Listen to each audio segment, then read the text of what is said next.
Hello, Lucas Louie. Tonight I'm going to read you Mr. Bump by Roger Hargreaves. Are you ready? Are you got me?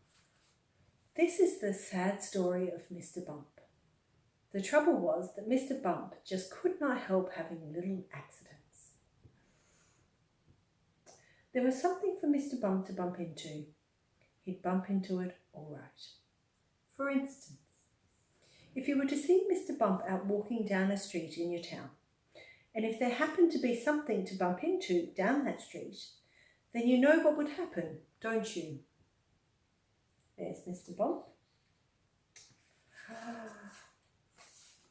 Bump. Oh, he's fallen over.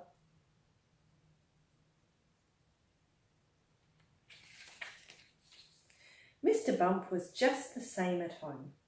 He lived in an extremely nice home, but even there he couldn't help having those little accidents.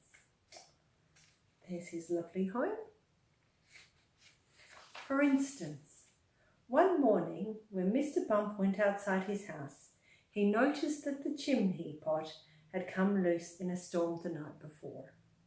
"I must fix that before it falls off," thought Mr. Bump to himself, and he hurried to his garden shed to fetch a ladder. It was a very long ladder. There's Mr. Bump and his long ladder. Mr. Bump walked up the garden path with the ladder on his shoulder. He turned the corner of the garden path. Crash went the living room window. Oh dear, thought Mr. Bump, and he turned to see what happened. Crash went the kitchen window behind him. Oh dear, thought Mr. Bump again, and he rested the ladder against the wall of his house so that he could climb up to the roof of to mend the chimney pot. Crash went the bedroom window. Oh, there's one of the windows that have been broken with the ladder. So you can see how Mr. Bump had his little accidents. Mr. Bump had many jobs, but somehow they never seemed to last very long.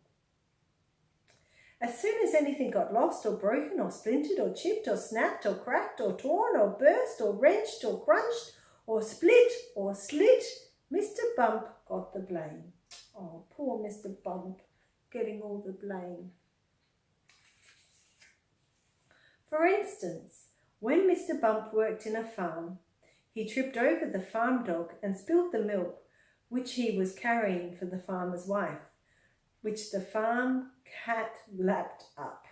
Oh, there's the farm. No, there's the puppy. There's the milk spilling. There's Mr. Bump going head over heels again. For instance, when Mr. Bump was a postman, he got his hand stuck in a pillar box, and they had to fetch the fire brigade to come and set him free.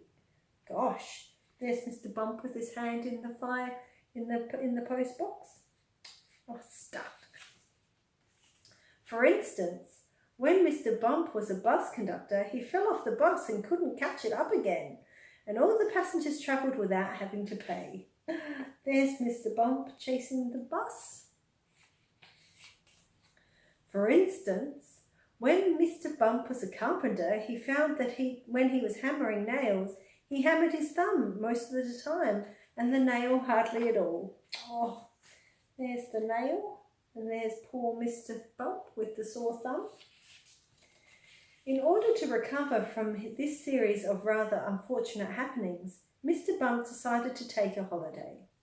There he could think about what sort of job he could do where he wouldn't be such a nuisance to everyone. So off he set to the station to catch a train to the seaside. There's Mr. Bump with his luggage catching the train. Whilst Mr. Bump was on holidays, several things happened. For instance, he fell off a boat into the sea and the lifeboat had to come and rescue him. There's him falling off the boat into the sea. What a duffer. For instance, one day when he was quietly walking along the beach minding his own business, he got his foot stuck in the bucket and he couldn't get it off. He had to walk around with it on his foot for hours. What a silly Billy. So there's Mr. Bump walking with the bucket. For instance, another time he was walking along the beach, he walked straight into a large hole that someone had dug, and he had to stay there all night because he couldn't climb out on his own. Oh. However, despite all these little accidents, Mr. Bump enjoyed his holiday, and while he was there, he had a splendid idea about what sort of job he should do. It was quite the best idea Mr. Bump had ever had, an absolutely splendid idea. There's Mr. Bump in the hole in the sand. And now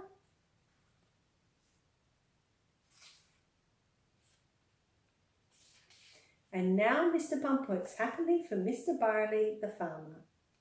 Mr. Barley has a rather large apple orchard on his farm, and that's where Mr. Bump works. There's the apple orchard. Mr. Bump's job is picking apples, but he doesn't use a ladder to climb up the trees to pick the apples like other apple pickers. Oh no, Mr. Bump has a much better way of picking apples than that. He just walks about, and before long Mr. Bump, being Mr. Bump, walks into a tree. Bump! There's Mr. Bump walking into the tree, and down falls an apple, and Mr. Bump catches it. This makes the job of apple picking much easier, and Mr. Bump is very pleased about his new job. And Mr. Barley is very pleased about his new apple picker. So you see, the story of Mr. Bump isn't such a sad story after all. And if you ever bump yourself, you know what to do, don't you? There's Mr. Bump. Go and eat an apple picked by Mr. Bump, and then you won't feel your bump at all. You'll remember that the next time you have a bump, won't you? Good. Mr. Bump.